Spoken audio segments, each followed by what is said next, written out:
I don't know what to say, really.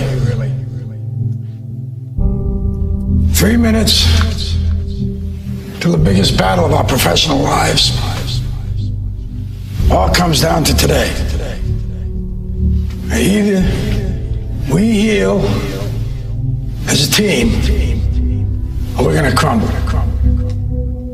Inch by inch, play by play, till we're finished. We're in hell right now. But I tell you, there are some times in life where you fall down and you feel like you don't have the strength to get back up. You sort of put a mask on your face when you come to school and pretend that everything's okay when it's not, and you go home and lay in your bed when no one's looking at you, and you don't have to impress anybody, and you're yourself. And fear comes in.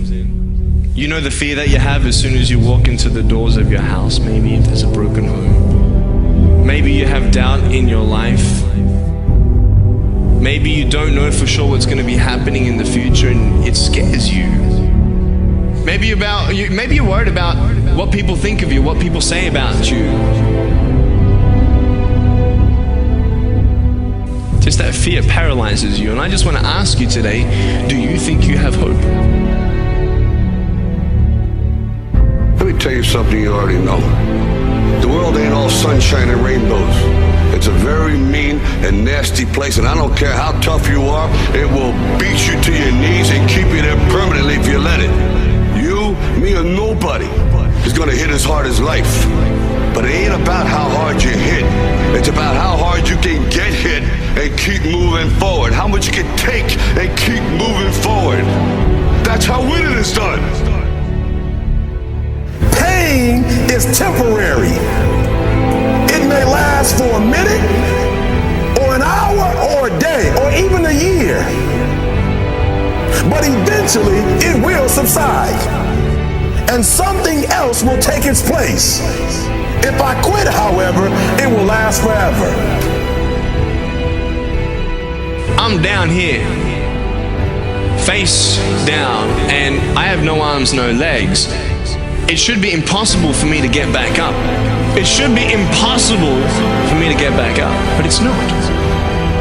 You see, I will try 100 times to get up, and if I fail 100 times, if I fail and I give up, do you think that I'm ever going to get up? No. But if I fail, I try again, and again, and again. For as long as I try, there's always that chance of getting up. You find out life's this game of inches. So is football. Because in either game, life or football, the margin for error is so small. I mean, 1/2 a step too late or too early, and you don't quite make it. 1/2 second too slow, too fast, you don't quite catch it. The inches we need are everywhere around us.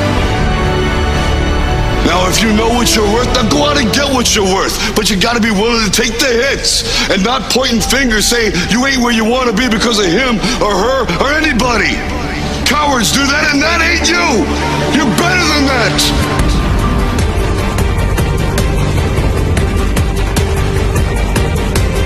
The most important thing is this: to be able at any moment to sacrifice what you are for what you will become.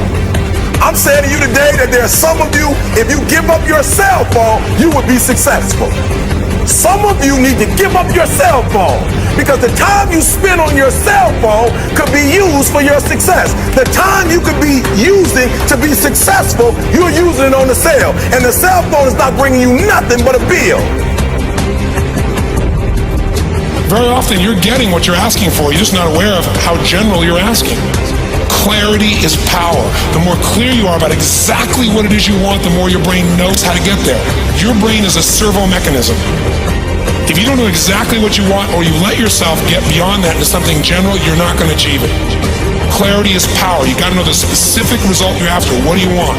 If you can't answer that question right now in your personal life, in your body, in your relationships, in your finances, in your spirituality, then you're not going to be as fulfilled as you want to be. See, it's easy to be on the bottom. It doesn't take any effort to be a loser. It doesn't take any motivation, any drive in order to stay down there on a low level. But it calls on everything in you, ladies and gentlemen. You have to harness your will to say, I'm going to challenge myself. Sometimes I have to pull myself out of bed and say, come on, Les. Things I know I should do, I don't do. Things I shouldn't do, I do. I found that the biggest enemy you have to deal with is yourself. Let no man forget how menacing we are. We are lions. Immortality. Don't tell me what I can't do. Of course, it was impossible to connect the dots looking forward when I was in college, but it was very, very clear looking backwards 10 years later. Again, you can't connect the dots looking forward. You can only connect them looking backwards. So you have to trust that the dots will somehow connect in your future. You have to trust in something, your gut, destiny, life, karma, whatever. Because believing that the dots will connect down the road will give you the confidence to follow your heart, even when it leads you off the well-worn path, and that will make all the difference. I'm gonna show you how great I am.